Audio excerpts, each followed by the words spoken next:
Welcome to the Parenting Roundabout Speed Round, where we answer a quick question every Wednesday through Friday to keep our group chat fun going all week long. So our topic today kind of branches off from my recent trip to Australia and then a question that Catherine had regarding a word that young people use a lot these days, which we were trying to decode. And it has to do with slang words. So do you use them? Have you heard anything interesting lately? Do you have a question about one of them? I mean, I know that my daughter was trying particularly hard to keep up with the Australian slang that they use frequently in their conversations. But I'm just wondering, Catherine, have you come across any interesting slang words lately? Well, the question that I had was about the word extra, Yes. which I basically have an idea of what it means. Like, to me, it's like you take the word basic and you crank it up to extra. You know, Right. like it's a certain way of being that's just like a little over the top and it's extra. You know, it's more so than other things. But the other day on Instagram, one of my daughter's friends said that our whole family was extra. And I really didn't know if I should be offended or pleased or what. So Nicole talked me down and basically said that it was fine and it was probably a good thing. So I'm going with that right now. Yeah. Own your extraness. Decide that it was a good thing. And Because I can't quite figure out like what. I would love to know, you know, what we're doing that's extra. But I can't ask my daughter, of course, because then she would know that I was reading the comments on her Instagram pictures. Uh-oh. So. Oh, right. Yeah, you don't want to be the creeper mom, right? No, so. Well, does she know you're following her on Instagram? Yes, on that account. Well, then that's legit. If you're not No, sneaking. not, but I don't know if she realizes that I read the comments.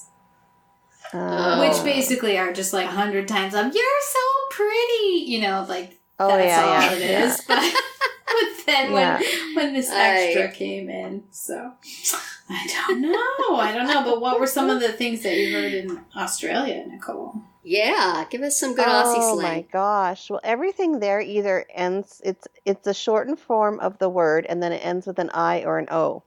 Okay. So, and I think I did pretty good because I had lived there for a year. Like, my mom's Australian and I'd grown up there. And so I'm used to hearing the Australian slang and I think I did pretty good decoding it. My daughter her head was spinning. She's like, Mom, are they even speaking English? Like, for example, what would you think bottle-o is? Like, I'm going to the bottle-o. Like a liquor store or something? Yes, the liquor store, yeah. Or how about, I'll meet you the Sarvo, or the Savo. I can't even say it, the Sarvo. I don't know. This afternoon. Oh. Or Starbucks? No, if I say Arvo, ARVO, it's slang for afternoon. Oh. So I'll meet you the Sarvo. Ooh, that's hard. But they don't actually use the word, they don't pronounce R, so it ends up being Avo. Right. Huh. And it's this afternoon. So it's like they speak English, but they have this whole other, this regional language that's going on. And it's just, what's the other one? Like even like the names of kids or names of people are shortened, like my cousin's son is named Max. And so everybody calls him Maxie.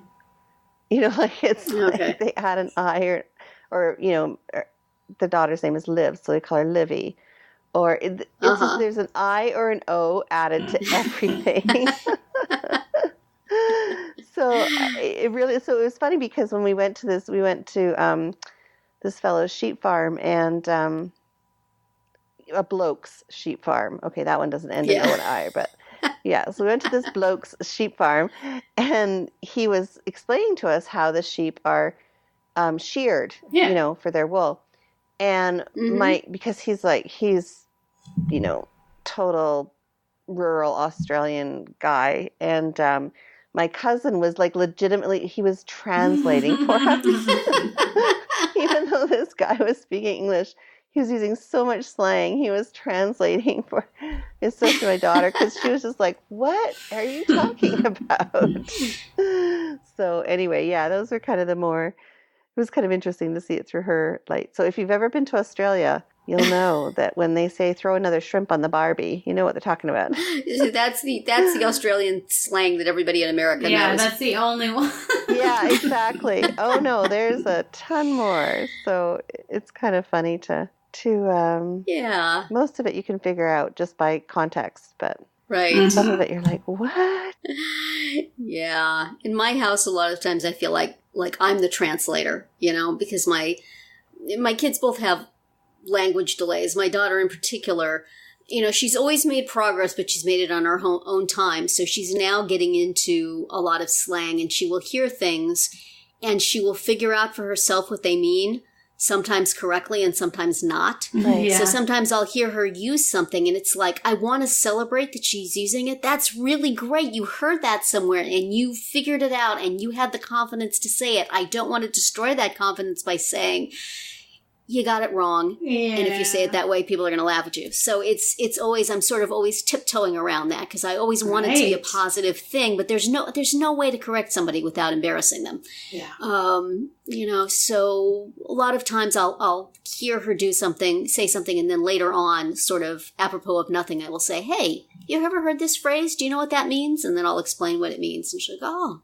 So hopefully that, but a lot of times with slang, it's not that easy to explain. No. You can explain specifically what it means, but that's not really what it means. It's like, it depends on context. Yeah. And it depends on who you're talking to, and it depends on the way you say it. There's like a million things that make it it's hard to just sit somebody down and say, okay, here's how you use this expression. So we used to have a book, I think it was from Jessica Kingsley, about expressions for people with autism to help them understand, because of course that's very difficult if you're a very literal thinker, which to some degree my daughter is. Why don't you just say what you mean? Yeah. Why do you have to say it that way? Right.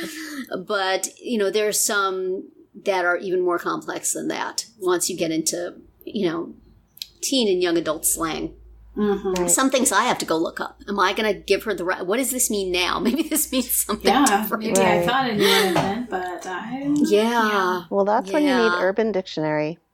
I do use Urban Dictionary. But sometimes Urban Dictionary is, sometimes, and sometimes it's like, it will give 50 definitions for something, and then one of them will be obscene. So you're like, well, is this what it means when people are saying it? Or is it these other perfectly innocent things? I don't want to take a chance. Mm-hmm. But I don't know if it's just somebody goes on Urban Dictionary and puts something obscene for every single word just to fake people out. Or I wouldn't be surprised. Most of it's legit. I would not be surprised either, because I don't know how closely it's edited. But yeah, I do look things up online, and there's a number of different sources, and I kind of look for a consensus. Yeah.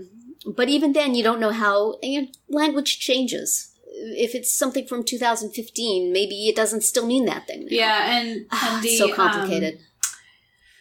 It's just so hard to explain. Like Terry, at one point on the group chat, you had mentioned the word of the day from Merriam-Webster, the little podcast, and it's just like a 2-minute definition. And it's so interesting, and I find myself like, well, I know what that word means, but could I explain what that word means? No way. Yes. It's so hard to do. So it really is. Language is complicated. Mm-hmm. I don't know, but it's especially the social weight of language and the nuances. And if you tell somebody that her family is extra and her mother reads that, what is she going to think? How did you mean that? There's like 5 or 6 different ways you could mean that, some of which are nice and some of which are not. And how does the listener necessarily know? No, I was using this Urban Dictionary definition number 3. What you're talking about is Urban Dictionary definition number 5. They alternate. It's complicated, y'all. It is. We use small, easy to understand words on this We tried. Yes. Well, that's it for today's speed round. Come back tomorrow for another question and visit parentingroundabout.com for all our group chats and other weekly episodes.